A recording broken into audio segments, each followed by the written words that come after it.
So I have a list of 40 books that I would like to read by the time I am 40. You can find a full video on what those books are somewhere around here. I was supposed to be doing a catch-up video every time I read a book and a little review. I have been doing that, but not on this platform. I've been making videos over on TikTok and really enjoying that new medium. However, I forgot that the length of portrait style videos you could have on TikTok was different to the length of portrait style videos that you could have on YouTube. So I've been making some quite long videos on TikTok that I now cannot use on here, and I've just been really bad at catching up on this landscape style video. Yeah, so what I was thinking is that I would just quickly catch you up on the first 5 books that I've read from my 40 before 40, and then hopefully from then on I will try and make a video for both platforms. So sorry about that. If you want a more in-depth review and you're on TikTok, then I'm on there under Amy Lauren, I think. Can't even remember my own username, but I'll put it down in the comments if you would like to find me on there. So I started out strong. The first book that I read was For Whom the Bell Tolls by Ernest Hemingway. I've got my notes here because my memory is really poor, and I just wanted to kind of remember some of the top things that I noted down about this book. It's so funny, the longer it's been since I read this, the more positively that I think of it. I said after, ow, a demon. For some reason on the stairs, it's like playtime. She gets the greebles on the stairs and just wants to play and fight and roll and bunny kick. Yes, so let's put you down. We can play later. Yeah. Okay, where was I? I didn't enjoy For Whom the Bell Tolls when I first read it. But my feelings are complicated. I almost feel like I wasn't supposed to enjoy it. So I've written here that I didn't like any of the characters, but that's not to say that I didn't care about what happened to them. It just made all of my feelings very messy. But I kind of thought that this sort of echoed what the characters felt about each other. I'm not really sure that any of them really liked each other, but I thought they cared about each other. And again, some moments I was really bored, and then in other moments I was totally invested in what was going on. But then again, I think this kind of echoes the journey and the story. I think in some moments the characters were probably really bored, and in others it was, they were full of excitement about what was about to happen. And the book covers a 72-hour period during the Spanish Civil War, and it's leading up to the blowing up of a bridge. And not every moment of a 72-hour period is going to be exciting, right? So even though there were bits that I didn't enjoy, it felt very real. And that, again, it kind of led me to feeling at some moments oh my God, can this book just hurry up already? And then other moments where I didn't want the book or the story to continue because I just had such a terrible feeling about what was going to happen to the characters in the end. Again, echoing how the characters in the book probably felt. The love story, initially, it just made me roll my eyes, but then I thought about some of the relationships that I developed during really intense situations. I mean, my intense situations have been much more positive, not civil war, but the idea still stands. You form very intense relationships in intense situations. And I think their love was probably more about survival. And that sort of like started to break my heart as the story went on. The ending made me feel hollow. I guess I won't say any more about the ending. And, you know, I don't think that's a bad thing in like a literary sense, but it meant that I didn't enjoy it. Yeah, I think overall I didn't enjoy the book and I didn't enjoy the storyline, but I did appreciate it and I would like to read it again. I think maybe just to sort of like clarify some of those messy feelings I have. I mean, maybe they wouldn't be clarified, but it'd be interesting to find out. I also found some of the text really amusing. Moments where, you know, there would have been swearing in English. He would just, Ernest Hemingway would just write the word obscenity rather than swear. And I read that this was self-censorship related to the strict US censorship at the time, and that Hemingway wanted to make sure that it was more likely to get published. So I just found that really interesting. The second book that I read on my 40 Before 40 was A Christmas Carol by, why am I checking the author? I know who A Christmas Carol is by, Charles Dickens. I really enjoyed it. I've watched the movie a million times, a million different adaptations. I adore the one with Patrick Stewart. But I'd never read it in text before. It was much easier than I expected and much more accessible, but maybe that's because I am so familiar with the film. I was surprised how similar the Patrick Stewart adaptation is, and it meant that I heard almost all of the narrative in the voices of the actors, which was interesting. I liked it. I can imagine it being a book that I regularly reread over the sort of November, December, winter period, just to get me ready for Christmas. The third book that I read was Beowulf. I read the translation by Seamus Heaney.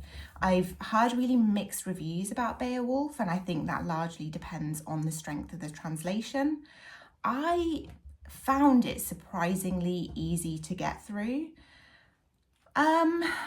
Did I enjoy it? I enjoyed some parts of it. Other parts I found really tough to stay interested in. And I think that's because it's an unusual pacing for me. It's not what I'm used to. I thought it was interesting that during some of the really action-packed moments, like the fight between Grendel and Beowulf, or the incident with Grendel's mother, they were over really quickly, and although they were well described, I didn't think they were any better described than some of the feasts or the gift-giving sessions. Yeah, so the pacing was just, oh, someone is at my door. Oh my goodness, we've had kitten attacks and we've had wetsuit boots being delivered. So many disruptions, I'm sorry, but I am not filming this again. I'm trying to cram this into my lunch break. So we have one attempt at this. I enjoyed Beowulf. I mostly enjoyed Beowulf. I will read it again. As soon as I finished, I watched the movie adaptation with Angelina Jolie, and I found it really interesting to see how Beowulf had been adapted for a modern audience. And I was insufferable at pointing out all the differences to my husband. And I would like to watch more adaptations just to see, again, how the story is adapted for the 21st century. But yeah, I guess I would recommend, if you've not read anything like this before, to give it a go, because I was surprised at how easy it was to read. I thought I would like really struggle with it and have to watch like a million YouTube videos to get me through and get me understanding what was happening. But again, that might be on the strength of the translation. If you've read different translations, let me know what you think. The fourth book I read is Neuromancer by William Gibson. Again, I enjoyed it, but I didn't love it. I think what I enjoyed about this book was getting to read like a really foundational piece in the cyberpunk genre, which is a genre I'm much more familiar with in terms of like movie and video game. It was really great to see some of the like really central cyberpunk terms being coined. There were bits that I had to reread a couple of times because I just didn't understand what was happening. There's definitely one sequence where he's on a beach and it's very dreamlike, where, like I say, I had to read it a couple of times just to kind of fully understand what was going on. I don't know if I will read this again, but I am grateful for everything that it has done. So the fifth book I read is kind of like the fifth and sixth combined. The fifth book I started in my 40 before 40 was Watership Down by Richard Adams, but I found the middle section of that book so slow and boring that I had to take a little break, and the break I chose was Clockwork Orange by Anthony Burgess. I loved this book. I didn't think I was going to love it, because reading the first like 2 or 3 pages and trying to interpret the Nadsat language really threw me off, and I started to worry that there was no way I was going to get through 140 pages of it. But I think maybe about 10 pages in, it just started to feel really lyrical, and I think it immersed me into the story even more.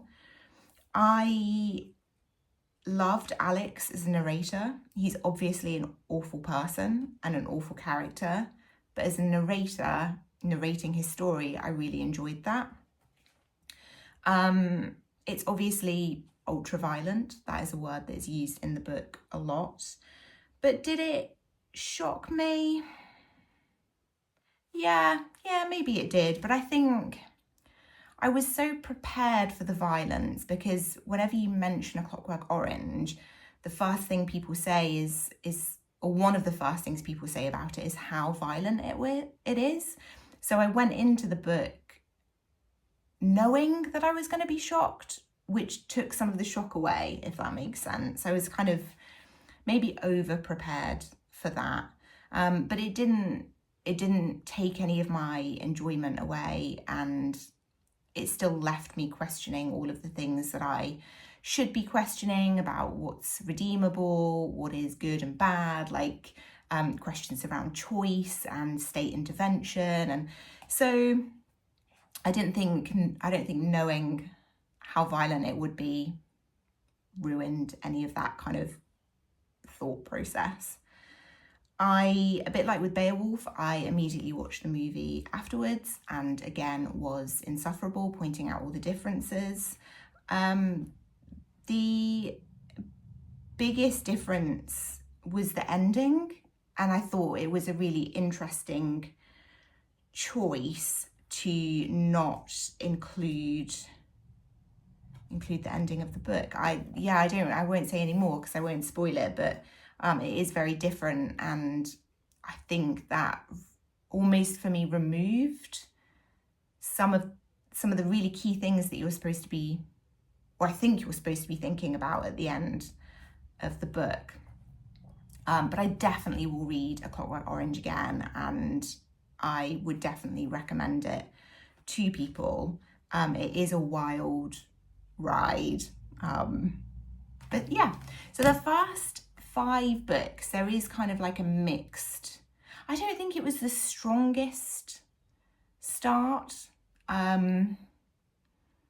But I think that's okay, because the point of my 40 Before 40 is that it was supposed to push me out of my comfort zone. I wanted to be reading more sort of foundational texts. I wanted to be reading more classics. I wanted to be focusing rather than reading as many books as I could in a year, which was leading me to read more sort of young adult fiction and romantasy, which I do enjoy, but I wanted to stretch out, and this has done that, and it's made me a lot more confident in my reading. I mean, already, I have read Ernest Hemingway before, but only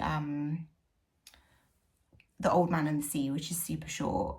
So I think Hemingway I was a bit scared of. Dickens, even though I've seen the movie a million times, I was scared. Beowulf, I was scared of Beowulf just because it's such an old text. A Clockwork Orange scared me. So, there are many books here that I was really nervous to read. Neuromancer, even though I like this genre in movie and video game, sci-fi isn't something I read. Sci-fi, cyberpunk, steampunk, just not something I read a lot of. So it's all been out of my comfort zone, but I'm okay.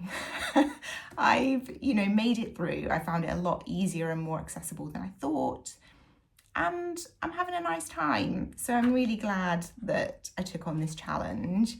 I've already mentioned Watership Down. That was my 6th book, but I will probably do like a separate small video on that. And I have also finished just The Pillars of the Earth by Ken Follett. And again, I'll do a separate video.